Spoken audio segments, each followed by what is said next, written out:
They enjoy saying it every year. Burkina Faso is the poorest country. Mali, they enjoy saying it every year in their economic surveys. Burkina Faso is the poorest country. Mali is the poorest country. Niger is the poorest country. We are ranked among the last. Very well. If we are as poor as they say, but when the time came to take responsibility, we asked these masters to leave. Why don't they want to leave? When we take the case of Niger, for over 40 years, some countries have been exploiting uranium to produce energy for themselves. From Ottawa to Paris, the streets are lit up. That's the light. But in Niger, it's darkness that is served to us. When you go to our states, our lands are riddled with holes, everywhere in search of precious metals like gold, but often there isn't even the slightest accessible road to reach the areas where they exploit gold, let alone some basic social services. That's why we decided to revolt and take the destiny of our countries into our own hands. There are many other examples. But when we decided to do so, well, we were approached by some armchair slaves to deliver the message of their master, because they had created this kind of polymer chain that rises to the head of our states to serve them. And we came to break the chain. And it's inconceivable for them. They approached us and asked us to fall in line, to become part of the elite that must lead Africa. Because they have a trained and conditioned elite that they must follow, who are embedded in that chain. We refused, Bawafat, to fall in line with them. And from then on, hostilities began. They have infiltrated our areas with several mercenaries, trainers. Agents have descended into the Sahel, hoping to carry out barbaric, cowardly attacks against our populations, hoping to incite them to revolt. In addition to these on-the-ground attacks, communication attacks, manipulation, and disinformation are rampant in their ranks. But the people of the Sahel have understood, and never again will they be manipulated. They know where they come from, they know what they are doing, and they know where they are going.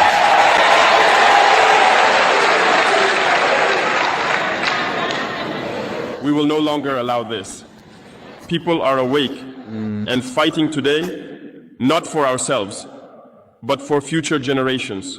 And thank you all for the fight that is being waged. This never makes us cry. We will not tremble. We will face it. We will fight for true independence, for our freedom.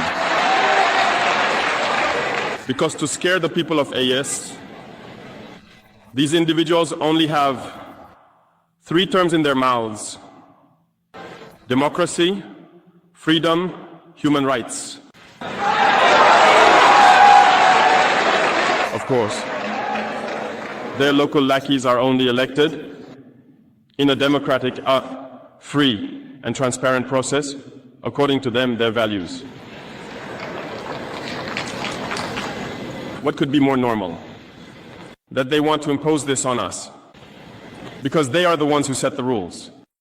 Very well, we have decided to take responsibility for ourselves. That's why on July 26, 2023, when Niger decided to turn the page, the armchair slaves and their masters got on their high horses. They put their local lackeys forward and decided to wage a war against the Nigerian people. So we said, anyone who dares to attack Niger will face us, because we will wage a relentless war to the last drop of blood against anyone who dares to attack our states. This statement, this decision we made yesterday is relevant today and will be relevant tomorrow and forever. Thus, the AES was born on September 16th, 2023, within a framework of mutual defense. But we deemed it necessary to extend and expand the architecture of the AES. What brings us together today should allow us to venture into other areas beyond defense, notably finance and economy, infrastructure, health, education, and so on. I hope that these moments will be a story we write for the AES, but especially for Africa and the entire world. May God enlighten each and every one of us. May God inspire us in these tasks entrusted to us. And above all, when we carry out our work, let us keep one thing in mind: the supreme interest of our populations.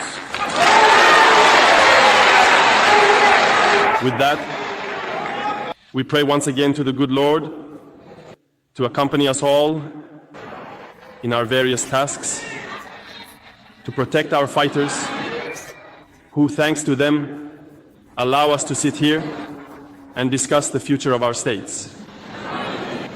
Once again, thank you, people of Niger. Be united and in solidarity.